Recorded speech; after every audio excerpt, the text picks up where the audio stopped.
Good day and welcome to Mayorkings TV News. Now to begin the news, here are the headlines as read by Timiala Emmanuel. Ex-Minister Guazzo kicks against dismissal from Tinubu's cabinet. NLC directs workers in defaulting states to begin strike December 1st. Minister promises to deliver Kanu for APC in 2027. TCN expresses concern over vandalism targeting transmission lines and towers. On the business news, federal government fully allocated 75 billion naira manufacturing intervention fund. On the foreign scene, Trump appoints new UN ambassadors. Plus, Benin Republic midfielder doubtful for Super Eagles clash. Now the news in full. The sacked Minister of State for Housing and Urban Development, Abdullahi Guazzo, has kicked against his removal from President Bola Tinubu's cabinet. In a cabinet reshuffle on October 23, 2024, Tinubu dismissed Guazzo alongside 4 other ministers. Guazzo claimed that he was not guilty of poor performance.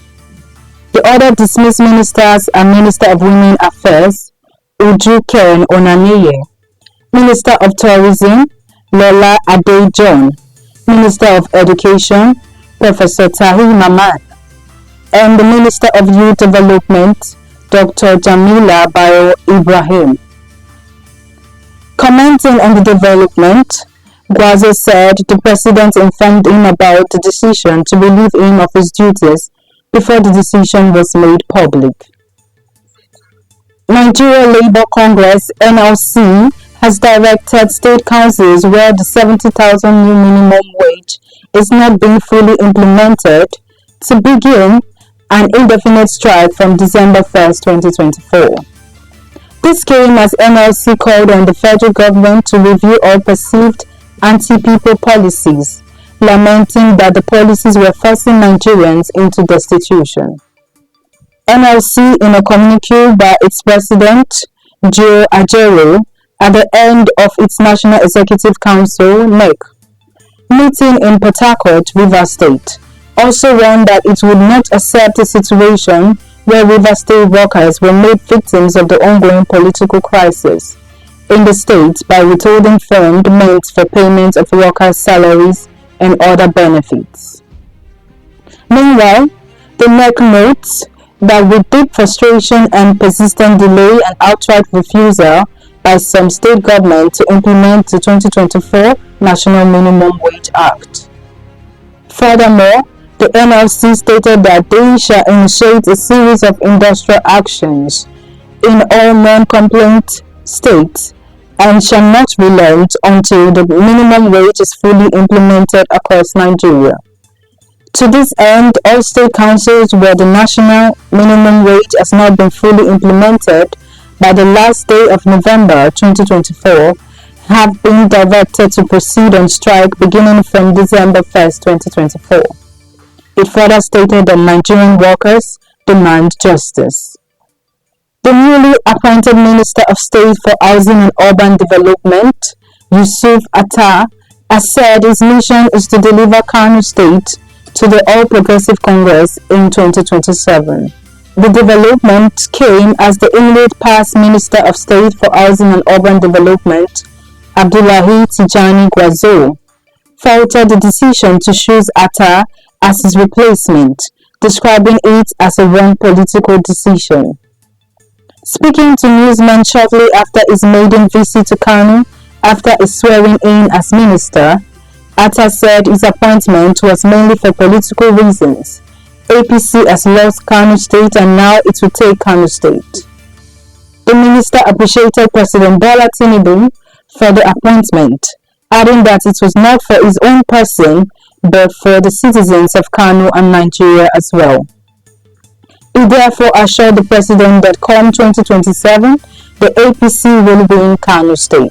The Transmission Company of Nigeria (TCN) expressed deep concern over the rising numbers of cases of vandalism targeting transmission lines and towers.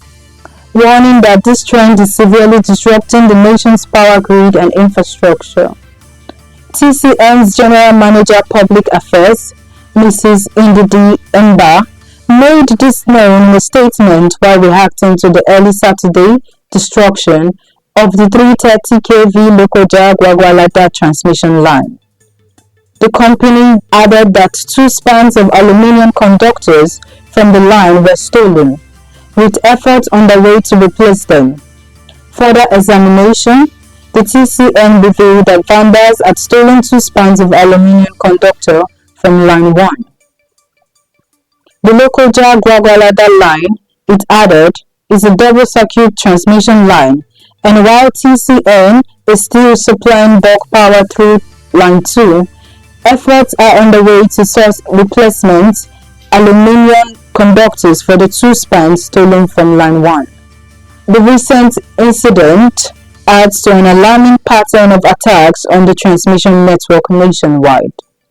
The company further appealed to members of host communities to work with TCN and security operatives to combat this threat. Now on the business news, the federal government has said it has fully allocated the 75 billion naira Manufacturing Sector Fund (MSF) set aside to support manufacturing businesses under the 200 billion naira Presidential Intervention Fund initiated by President Bola Tinubu. Senior Special Assistant to the President on Public Engagement, Frederick Nwabufo, disclosed this while giving an update on the status of the fund as of October 2024.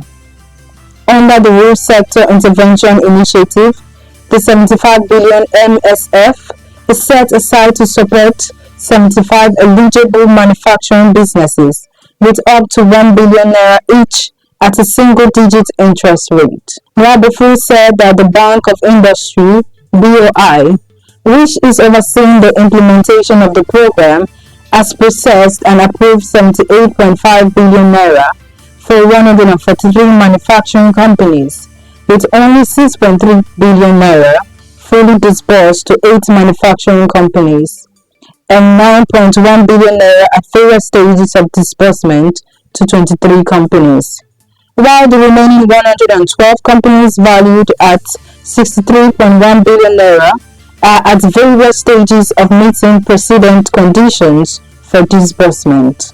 However, the presidential aid disclosed that 932 macro, small and medium enterprises (MSMEs) have been evaluated and approved for the 75 billion naira MSME Intervention Fund (MSF).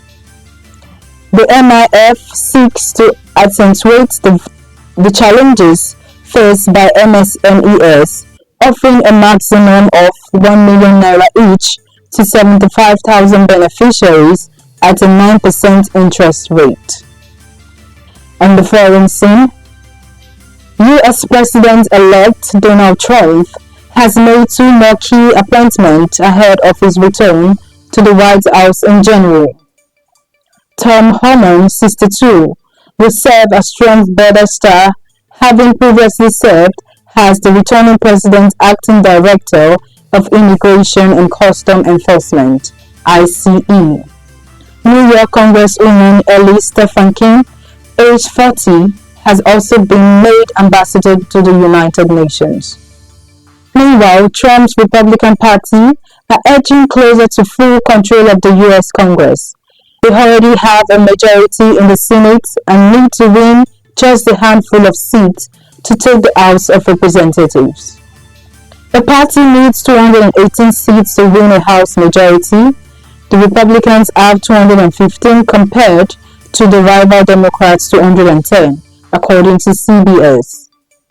Control of the House gives a party the power to initiate spending legislation and launch impeachment proceedings against officials. A majority in the House, the lower chamber of Congress, alongside the Senate, the upper chamber, would give Trump a greater chance of getting his plans approved than if Democrats controlled one or both sides. In the meantime, attention has switched to who he appoints to serve in his administration. Finally, on the world of sports, Benin Republic star Mathieu Halevin is doubtful for the country's 2025 Africa Cup of Nations qualifying against Nigeria and Libya. The midfielder sustained an injury in Vestares' 1-0 win over Amabi in their Swedish league clash last weekend. He has made 22 appearances for his country without a goal to his name. Halevin was replaced in the 33rd minute of the encounter. Benin Republic will host the Super Eagles at the Felix Houphouët-Boigny Stadium, Abidjan on Thursday. Also, the North Royal side will be away to the Mediterranean Knights of Libya next weekend. Now to end the news, recap on our headlines. Ex-Minister Guazzo kicks against dismissal from Tinubu's cabinet. NLC diverts workers in defaulting states to begin strike December 1st. Minister promises to deliver Kano for APC in 2027. TCN expresses concern over vandalism targeting transmission lines and towers. On the business news, federal government fully allocated 75 billion naira manufacturing intervention fund. On the foreign scene, Trump appoints new UN ambassadors. On the world of sports, Benin Republic midfielder doubtful for Super Eagles clash. That's the news as read and edited by Tinela Emanuela. Thanks for watching.